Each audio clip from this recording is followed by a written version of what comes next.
Hey folks! Welcome back to Let's Play Suzuki Bakuhatsu. I'm your host CPC Gamer, and in our last episode, we defused a cup of coffee. And sentences like that are one of the reasons I bought this game. And sentences like that are why I need to reevaluate English as my first language. It's a shame, because English is the only language I'm any good at. I can say Thursday in Swahili if you like, but that has very limited applications in the real world, you know, it just doesn't come up much. Oh man, who thought we were going to be dealing with one of these things today? Oh yeah, and listen to that chipmunk nonsense. Who said this game was unrealistic? Probably me, actually, so kindly disregard that sentence. Yeah, see, this is why Suzuki is the world's greatest bomb disposal expert. I don't know what's going on, let's just hit it until it works. Also, I've said it before, and I will say it again, I love that face. Just look at it, she is so done with this. Anyway, here's today's first bomb. This is a cassette tape, an elegant weapon for a more civilized age. Now, before we actually take it apart, I think it's a shame you can't use the screwdriver on the sprockets to wind the tape back and get yourself some more time. Like, I think that would be a super neat little touch. Anyways, yes, this is a cassette tape, which we used to use to store our data and music. That was great, because they were slow, and you couldn't navigate them with any degree of ease, and occasionally, they just completely destroyed themselves for no reason. Like, why did we ever feel the need to move on? Now, this device introduces moving parts. We have to move the rotating gears between the stationary ones, so these metal plates will slide around. Oh, and also as a bonus thing, if you leave the gears grinding against one another, the music will distort as the tape plays out of control. Oh, and of course Suzuki is singing along with the tape. Again, it's little touches like that that give this game so much character. And it's really clever, given that she doesn't have a great deal of spoken dialogue in the various cutscenes. Also, this is not the first time we've heard this tune. And it's not the last time we'll be hearing it either, so, you know, keep your ears open for that. Man, who'd have thought a silly game like this would have a recurring leitmotif? And recurring leitmotif is probably one of the most high-class tautologies you are ever going to hear. Right, now we need to slide the bottom panel left and right to get at the screws, but we can't let it get too far to the right, because then it will complete the circuit and set off the detonator. I love how Rube Goldberg-esque these machines are. Like, it would be entirely too simple to just blow something up, you know, you've got to come up with these elaborate plots and schemes first.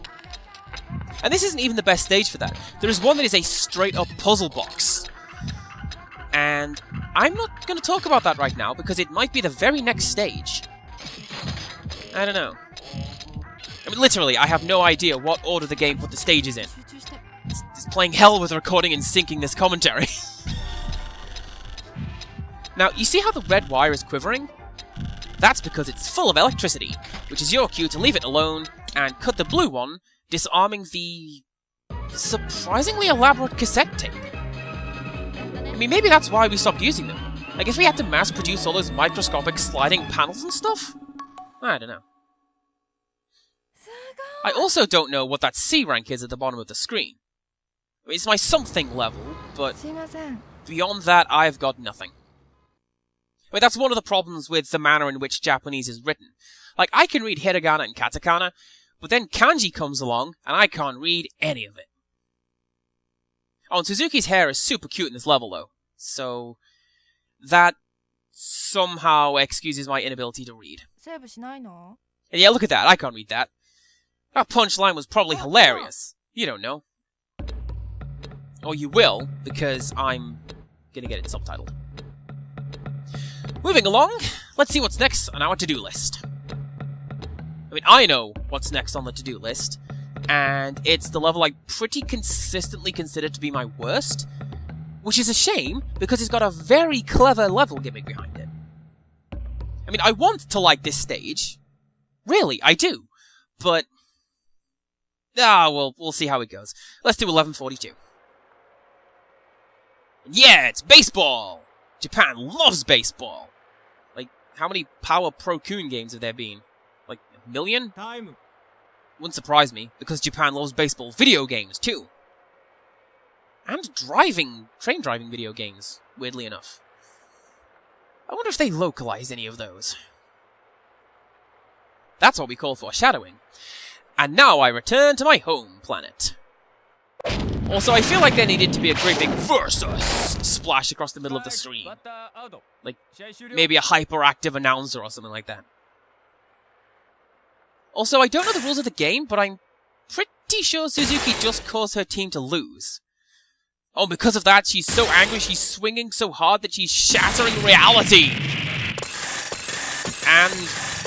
waffles! I don't know what I'm seeing right now. But anyway, forget that, because now it's pinball. No, I don't know either. But I do know that our next device is this here pinball table.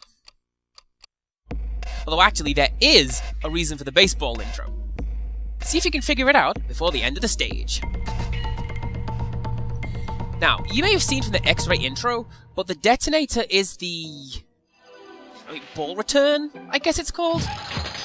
The tray at the bottom of the pinball table, where the ball goes when you miss. So, whatever it's called, we have to dismantle the whole rest of the table to get to it. And let's start with the legs. There we go. You know, I wonder how accurate this representation is. Wait, bomb aside. And I know that's a silly thing to say, given that in this universe, the moon is a torpedo, and we dismantled it. But, like, I wonder if this construction is similar to how an actual pinball table is put together. Oh, well, don't think about that, because now it's panic time! Although this one's actually a little bit forgiving, even on hard difficulty, so I'm not too worried. The bit that worries me is the bit that comes next. Right, so from this point, you can pretty much ignore that timer, because we've got a more pressing issue at hand. We have released a pinball, and it's slowly making its way down the table. And if it makes its way to the ball return, the circuit completes, and the game is over. Now the problem is that these swinging hammers are a lot more sensitive than the ones we had in the train barrier stage, so you have to take your time. Oh, and then there's that constantly rising pitch you keep hearing. I don't know what that's meant to signify. Although, I think I will be okay for now. Oh. Yeah! See, my recommendation is what you saw there. Do the unscrewing out of sequence, so you're always moving forward, but each hammer has a chance to calm down. And then cut the red wire when it's not crackling with electricity. Bang! Or, you know, no bang. I know what I mean. So did you... Shut up, I got an SA rank on that stage. Seriously, I have the most difficulty with that stage, and here I do the best I ever did? Well, hey, I'm not going to complain. So yeah, did you work out why the introduction was baseball-related? Well, it's because every component in the table requires 3 actions. 3 turns, then it's out. Pretty sneaky game. Also, since I never explained what this blue screen is, that's the save menu. If you turn off the main road, you go to the saving and loading menu, but if you go straight, you return to the game, and whatever stage it is that you're supposed to be doing next. Oh, and speaking of which... Okay, so this is Alternate Timeline Gamer, and we're going to finish this episode with my favourite stage in the entire game. Which isn't actually that one, so let's go do the other stage. Alright, are you guys ready to do some electrical engineering? Let's go! So, the final stage of this game takes place at midnight, and when I loaded this save file to see what options I had, I thought I had somehow taken the optimal path to the end, because 2 minutes to is pretty close. Although thankfully I hadn't, because I get to do this stage! What do you think we're doing in a jail cell?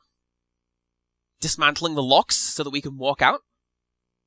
Unpacking a cake so we can find a file inside and escape through the windows? Nope, we're dismantling the light. I mean, I like how... Okay, so light fixtures are pretty much everywhere, right? They could have gone with literally any other setup to this stage, but they decided to do the wacky prison route, and I don't know why that tickles me as much as it does. Alright, let's get down to business. Step 1, unscrew the light bulb so we can actually access the device. Now, this is a fairly deceptive lead-in, because the actual meat and potatoes of the stage are kinda unlike everything else in the game. Like, I wasn't joking when I said that we're gonna do some electrical engineering today. And... there we go. Also, look at that dynamic lighting. Because we are now above the light bulb, the screen has gone dark. I sure hope that doesn't come back to bite me in the ass 3 minutes from now. Alright, the safety cap is off, and now the game has changed. The theme of this bomb is electricity. Like here, we have to cut either wire to disable the electromagnet, drop the ball bearing, shatter the glass, and give us access to stage 4. And in stage 4, we use our new tool, the sticky tape, to repair this wire. And this will complete part of the circuit, as you've seen. And then we tighten this screw to complete the other part. Now, this is pretty clever, because it's tutorializing both of the new elements found in this stage in a no-risk environment before it throws us into something where screwing up will actually cost us something. And that's a really good example of game design, and a good example of why I like this stage. Now, it's a little easier to see here, but the new component is a screw with metal contacts on the outside. And we have to turn it so the contacts touch the wires and complete the circuits that way. And you know, I am really glad the prison guys let us keep our toolkit. I mean, fair enough, because there is no way we could orchestrate an escape with a screwdriver and some bolt cutters, right? Or a cog wrench and spanner set. Because what use are they gonna be? None, I tells ya! Alright, onwards to the next section. Now here, we need the ball to drop on the left-hand side of the triangle. So to begin with, we need to turn off the magnet to the right. And because the wires are crossed over, we begin by clipping the one on the left. Now let me tell you, figuring out all this stuff on your own involves a lot of trial and error, and I mean, it's really frustrating, but that's part of the appeal. Because when you get the puzzle right, you are just so proud of yourself, you know? And, I mean, that's why I like this game. The crazy premise, yes, but it's basically a puzzle game where everything makes mechanical sense. Like, Monkey Island is great and really funny and all, but I would never have worked out to, you know, staple a banana to a metronome to hypnotize a monkey. This is legitimate engineering. Now, hang on a second. Is that good enough? Probably not. No, it's not. Alright. You have to move the bar enough to reveal the screw, but enough to trip the detonator, and I always run a little bit short. Alright, there we go. Oh wait, we totally dismantled the light, so we now have nothing to illuminate the stage. Hey, you got me. Thankfully, I know we have to cut the right one to complete the stage, so away we go. Yeah, the right one! So I really love that stage because, more than most, it is straight up science and engineering. It's stuff smashing together and just... it makes sense to me, you know? And now, a collection of dialogue that I cannot particularly read. Man, I was doing so well with the other stuff, too. Ooh, hello, who's this? Man, that guy looks like the villain. Or, like he's gonna bust out a wicked saxophone solo. I haven't made up my mind yet. I mean, I do that sometimes, just invent backstories for the people in my head. Like, it's meant to be a writing exercise or something, but I just do it because I'm bored. And with that, it's time to end the episode. So join us next time for some more shenanigans. And until next time, goodbye!